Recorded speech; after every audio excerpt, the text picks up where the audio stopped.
Oggi è il 13 dicembre 2020 e finalmente ci troviamo di nuovo in pista. Purtroppo per diversi motivi dall'ultimo video non sono più riuscito ad andare in pista e oltre ad aver perso del prezioso allenamento non avevo del materiale da portare sul canale. Perciò perdonatemi la lunga attesa, ma finalmente siamo qui con un nuovo video. Questa giornata è iniziata nel primo turno con una pista molto bagnata, nel senso, se non per le piccole chiazze di asciutto che c'erano qua e là non c'era il minimo grip e quindi era molto lenta, calcolando che con le slick si girava sopra il minuto. E qui, entrando in pista e cercando di spingere, mi sono reso conto che non ho minimamente esperienza sul bagnato. Infatti non ho mai guidato un KZ in queste condizioni, quindi devo ancora imparare come fare a migliorare il giro. Purtroppo però ho registrato solo dal secondo turno, in cui la pista era solo parzialmente bagnata. In soli 2 turni ho provato diverse cose per capire al meglio la guida in queste condizioni e qualcosa credo di averlo anche imparato, tuttavia credo che serva molta più esperienza sull'acqua e per questo aspettatevi ancora altri video su questo argomento, perché c'è ancora molto da scoprire per me.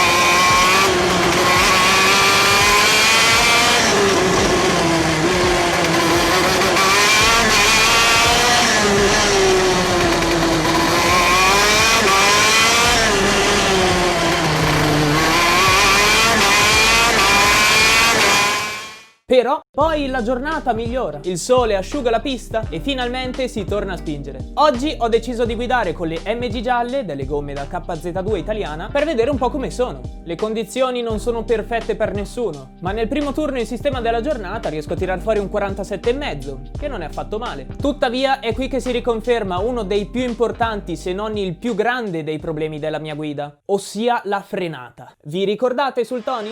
Quando tendevo a bloccare ad ogni staccata?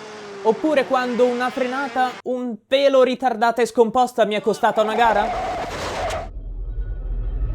Bene, cambio telaio e cosa succede? Beh, il problema del bloccaggio è migliorato notevolmente. Con il Birel riesco ad avere un feedback migliore sul pedale e a capire meglio qual è il suo limite. Ma è qui che emerge la mia lacuna sulla frenata. Ora, in breve, cosa si intende per una staccata perfetta? Si intende quella frenata intensa dall'inizio alla fine, che finisce quando ormai stiamo sterzando per entrare in curva. La tecnica più universalmente efficace è quella che concentra la forza massima di frenata con il kart perfettamente dritto, per poi diminuire questa forza man mano che si sterza, per inserire il kart alla velocità giusta in modo composto. E qui appunto parliamo di trail braking. Bene, ma io cosa faccio? Io non freno piano, anzi freno anche molto forte e in modo intenso. Ma il problema è proprio il quando e il dove freno. Faccio infatti fatica a trovare il giusto limite sulla distanza dalla curva a cui staccare. Se freno presto finisco di farlo lontano dalla curva, quindi c'è uno spazio vuoto, un tempo di nulla in cui sto lì ad aspettare di entrare, perdendo tempo. Mentre se cerco di spingerla avanti quel poco, nulla, tendo ad arrivare lungo ed entrare troppo forte in curva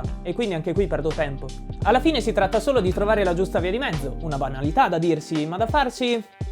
Ci devo lavorare molto e non smetterò di farlo. Devo trovare il limite e ora che il telaio me lo permette spetta solo a me di farlo, insistendo e perseverando. Comunque già nel quarto turno, in cui ci stavo prendendo un po' il ritmo, nonostante le gomme finite, ho abbassato di 1/10 rispetto al turno precedente. E non è poco.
Fidatevi, è ora che arriva il bello della giornata, l'ultimo turno.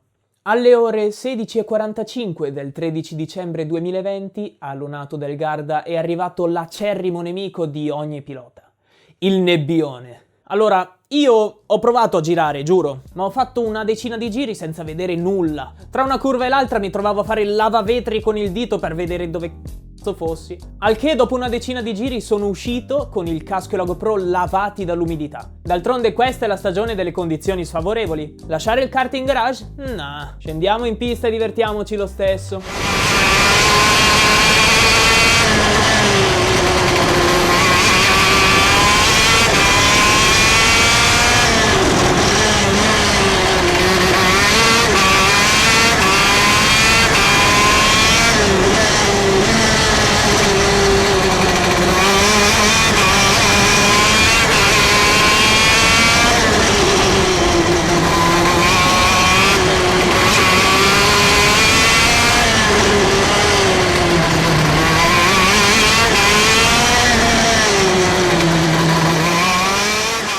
Bene, anche questa giornata si è conclusa e sì, ho imparato qualcosa di nuovo, ma c'è ancora tanto lavoro da fare. Come detto, tornando in pista cercherò di portarvi con me il più possibile, magari con qualche guida di How to Kart o magari con qualche altra giornata come quella di oggi. Quindi come al solito spero che questo video vi sia piaciuto ed in tal caso vi invito ad iscrivervi e ad attivare la campanella delle notifiche per non perdervi i miei futuri video. Quindi questo è tutto e noi ci rivediamo, alla prossima!